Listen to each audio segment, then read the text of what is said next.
Hello. Tonight I'm going to talk to you about the life of a famous author. Throughout history, especially this time of year, people love a good, suspenseful story. Before Dean Koontz, Stephen King, Wes Cravens, and long before television, one man could spook anyone. That man was Edgar Allan Poe. Why Edgar Allan Poe? Why am I talking about him?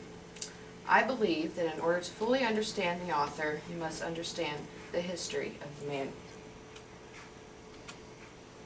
Poe did not lead a life of glitz and glamour.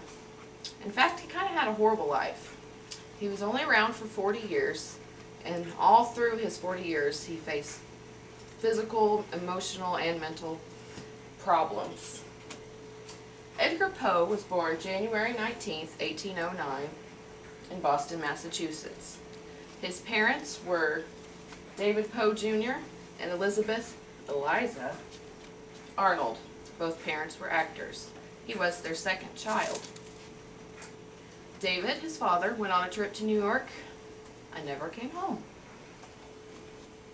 At the age of 2, Edgar's mother had another daughter. No one knows for sure who the father of this little girl is.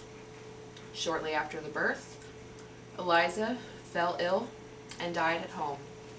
And again, no one is for certain if the kids were home with her at the time of death. After the desertion of their father and the death of their mother, the 3 Poe children were separated and placed in separate foster care. Edgar went to live with Mr. and Mrs. Allen. Mr. and Mrs. Allen had a lot of money, but that was all they had. No love in the heart for Mr. Poe.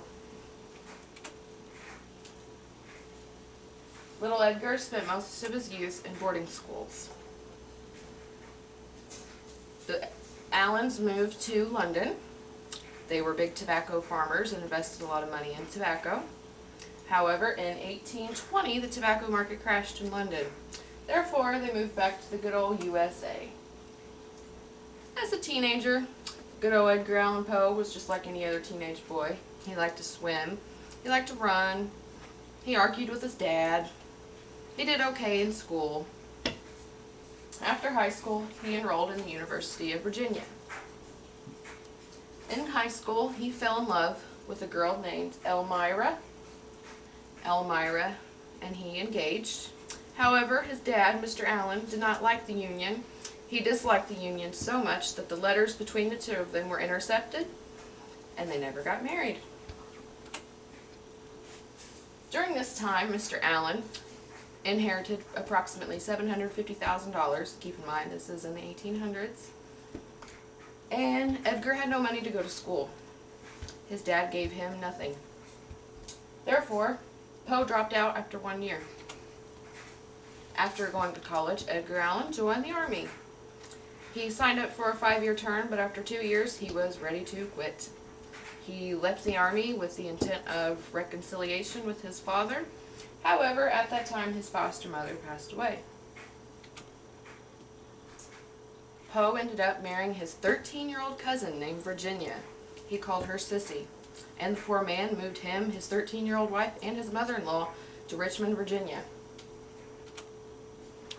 Sissy died from tuberculosis complications in 1847. She suffered from tuberculosis for 5 years. Many times she would cough until she bled and then she would pass out. Some of Poe's most famous pieces were written from the sorrow he felt from losing his wife. After he lost Sissy, Poe was insistent that he find another woman to love. He started dating 3 women at the same time. One of those women was Elmira, his former fiancée. However, the one that grabbed his heart was a fellow poet named Helen. Helen knew about Poe's big problem, alcohol. He never could put down the bottle. Wasn't a nice drunk either.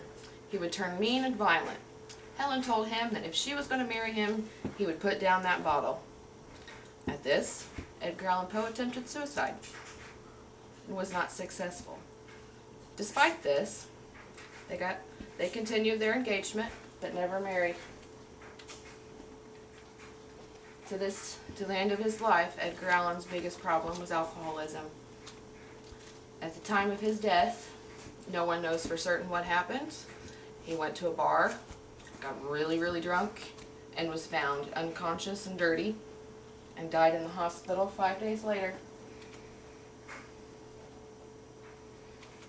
In conclusion, Edgar Allan Poe was one of the greatest authors ever. He's been gone for over a century and people still continue to talk about him.